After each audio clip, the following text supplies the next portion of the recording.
اطہار پہ، تذکرہ اہل بیت پہ، یہ بات بالکل ظاہر و باہر ہے کہ انسان جس سے محبت کرتا ہے اس کے عزیز و اقارب سے بھی، رشتہ داروں سے بھی، دوست احباب سے بھی اس کو محبت ہوتی ہے۔ ایک عام سا محاورہ ہے، دوست کا دوست بھی کیا ہوتا ہے؟ دشمن ہوتا ہے۔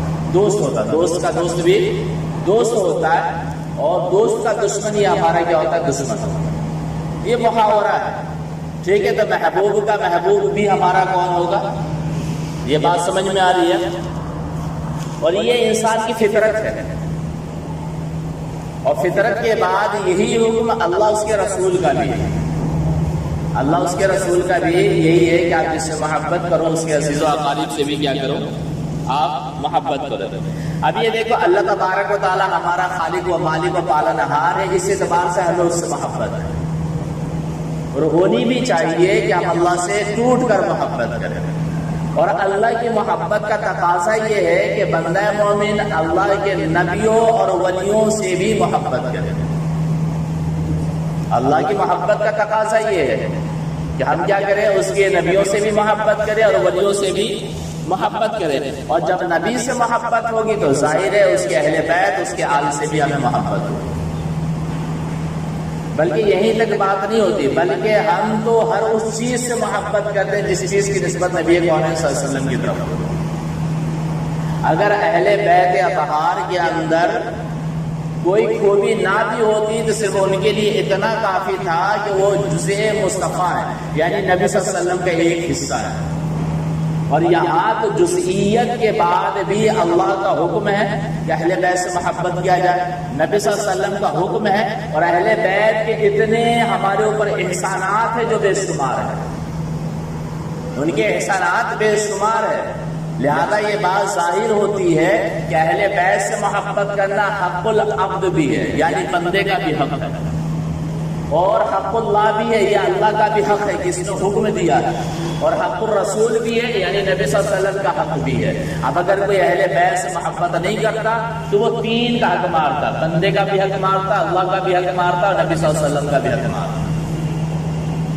یہ بات سمجھ میں آ رہی ہے؟ لہذا ہم قرآن حدیث سے ہم بات کرتے ہیں اہل بیت اطہار۔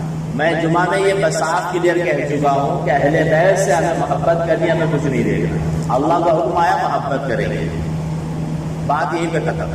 لیکن پھر بھی ہم کہتے ہیں کہ قرآن حدیث سے اپنے علم میں اضافے کے لیے ہم کچھ بات کرتے ہیں، اور جس آیت کو میں پڑھوں گا، لے کر چلوں گا، سورہ احزاب کی آیت ہے، ہم اس پہ کچھ ڈیٹیل میں بات کریں گے، اور مزیدار بات بھی ہوگی۔ اللہ تبارک و تعالیٰ قرآن کریم میں نبی صلی اللہ علیہ وسلم کی بیویوں کا جب تذکرہ کیا تو وہاں پر اللہ تبارک و تعالیٰ ارشاد دیتے ہوئے اہل بیت اور آل نبی صلی اللہ علیہ وسلم کے مقام و مرتبے کو ظاہر کرنے والی آیت ہے سورہ احزاب کی، اور سورہ احزاب میں ازواج مطہرات کو اللہ تعالیٰ ہدایت و ارشادات کے طور پہ آیت نازل فرمایا انما یرید اللہ لیذھب عنکم الرجس اہل البیت ویطہرکم تطہیرا۔ یہ آیت ہے، انما بے شک، یرید اللہ اللہ یہی چاہتا ہے، لیذھب عنکم الرجس کہ اللہ تم سے تمام گندگیوں کو دور کر دے، اہل البیت اے اہل بیت، ویطہرکم تطہیرا اور تمہیں خوب خوب صاف و ستھرا کر دے۔ اللہ تبارک و تعالیٰ کیا فرمایا کہ اے اہل بیت، اللہ تعالیٰ تو یہی چاہتا ہے کہ تمہیں تمام گندگیوں سے پاک کر دے، اور خوب خوب پاک کر کے ستھرا کر دے۔ ٹھیک ہے، پاک کرنا الگ ہے اور بالکل صاف کرنا یہ کیا ہے؟ بالکل الگ ہے۔ گندگی میں مثال کے طور پہ کپڑا، اگر ناپاکی لگ جائے 3 مرتبہ دھوئیں گے، شریعت کے جو قاعدہ اس اعتبار سے کپڑا پاک ہو جائے گا، لیکن صاف ہو جائے یہ ضروری نہیں ہے۔ مثال کے طور پہ آپ کے پاس کپڑا گندا ہے، آپ کے پاس گندا کپڑا ہے، اس کے اوپر کوئی بچہ پیشاب کر دیتا ہے، آپ شرعی اعتبار سے دھوتے ہیں، 3 مرتبہ کپڑا پاک ہو گیا، لیکن ابھی بھی گندا ہے، سرف وغیرہ صابن وغیرہ لگا کے دھوئیں گے تو صاف ہوگا۔ اللہ تبارک تعالیٰ یہ فرماتا ہے کہ تم سے ہر طرح کی ناپاکی کو دور کرنا چاہتا ہے، وَيُطَهِّرَكُمْ اور تمہیں پاک کرنا چاہتا ہے، تطہیرا اور خوب ستھرا کر دینا چاہتا ہے، تمہیں پاک کر کے بالکل صاف و ستھرا کر دینا چاہتا ہے۔ یہ بات سمجھ میں آ رہی؟ یہاں اس آیت کریمہ میں ایک لفظ ہے انما، بے شک، کوئی ڈاؤٹ ہی نہیں ہے۔ یرید اللہ اللہ تعالیٰ چاہتا ہے، اب اللہ تبارک و تعالیٰ کا چاہنا کیا ہے یہ سمجھنا ہے. ایک قرآن کی آیت ہے سورہ ہود کے اندر اللہ تعالیٰ فرماتا ہے ان ربک فعال لما یرید، تیرا رب جو چاہتا ہے وہ کر گزرتا ہے. رب اگر چاہتا ہے تو اس کا مطلب یہ نہیں کہ بندوں کی طرح چاہتا ہے. ہمارا چاہنا ہے کہ ہم صبح اٹھیں گے، ضروری نہیں ہے کہ ہم اٹھ جائیں. ہمارا چاہنا ہے کہ صبح ہم 1000 کمائیں گے، ضروری نہیں کہ ہم 1000 کمائیں. لیکن رب کا چاہنا الگ ہے. اللہ تعالیٰ خود فرمایا کہ رب جو چاہتا ہے وہ کر گزرتا ہے. اس کی چاہت کو دنیا میں نافذ ہونے سے روکنے والی طاقت آج تک کوئی نہیں ہے. اس کا مطلب مقابل ہی کوئی نہیں. لیکن ضروری ہے بندوں کی چاہت. اب بندوں کی چاہت کے بارے میں آپ کو کچھ بتاتا ہوں، پھر اس کے بعد ہم بات کرتے ہیں. اب دیکھو بندوں کا ارادہ، بندوں کا چاہنا الگ ہوتا ہے.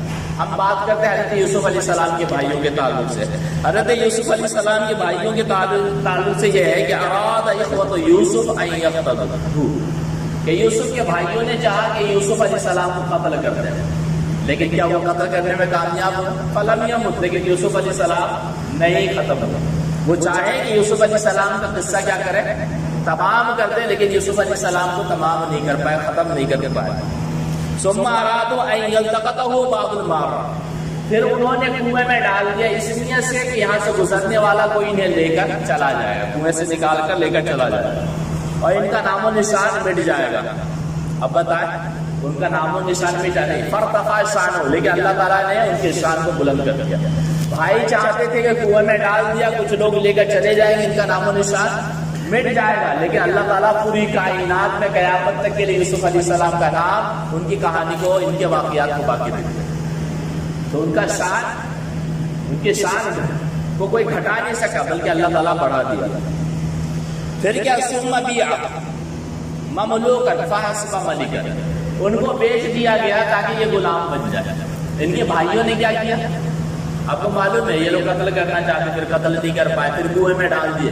پھر وہاں سے کچھ لوگ گزر رہے تھے، وہ جب ڈول ڈالے تو یوسف علیہ السلام پکڑ کے باہر آئے. یہ لوگ بھاگ کے آئے، ارے یہ تو ہمارا ہی ہے، یہ گر گیا تھا، اگر چاہتے ہو تو ہم اسے بیچ دیں گے، اگر تم چاہتے ہو تو ہم تمہیں بیچ دیں گے. وہ بیچنا کیوں چاہتے تھے؟ تاکہ یہ غلام بن جائے. پہلے زمانے میں لوگ خرید کے غلام بنا لیتے تھے. تو یوسف علیہ السلام کے بھائی ان کے بھائی کے ساتھ کیا چاہتے تھے کہ انہیں بیچ دیں گے تو یہ غلام بن جائیں گے. لیکن فاصبح ملکا، لیکن اللہ تعالیٰ انہیں بادشاہ بنا دیا. وہ کیا چاہتے تھے کہ ہم اپنے بھائی کو غلام بنا دیں، لیکن اللہ تعالیٰ کیا بنا دیا؟ بادشاہ بنا دیا.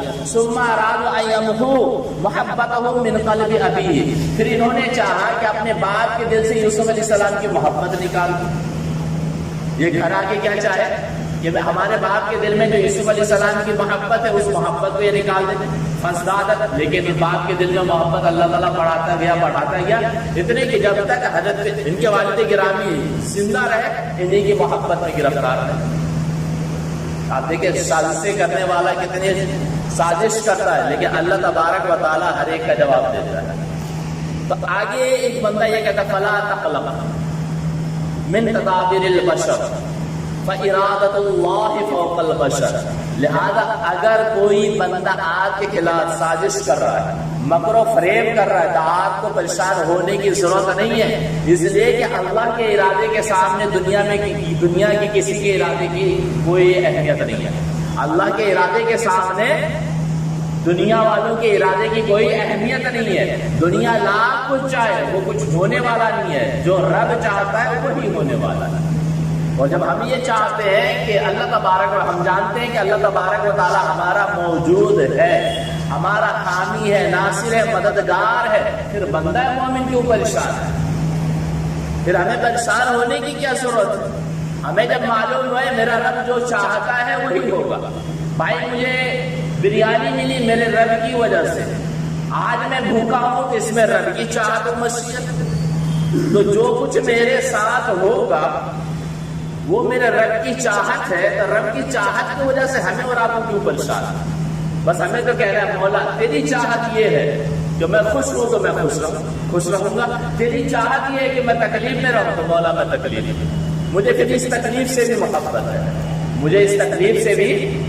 ناشکرا بندہ وہ ہوتا ہے کہ جب نعمت ملے تو اللہ اللہ کرتا ہے، اور جب تکلیف ملے تو اللہ کو اللہ کی ناشکری کرتا ہے. اور شکر گزار بندہ وہ ہوتا ہے کہ بندے کو اللہ جس حال میں رکھے وہ ہر حال میں صرف ایک ہی کہتا ہے میرا رب میرا رب میرا رب.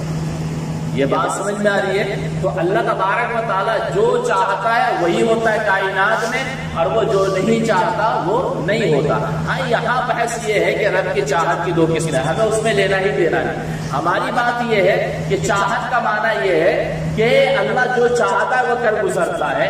یعنی اللہ کی چاہت اور بندوں کی چاہت میں بہت فرق ہے.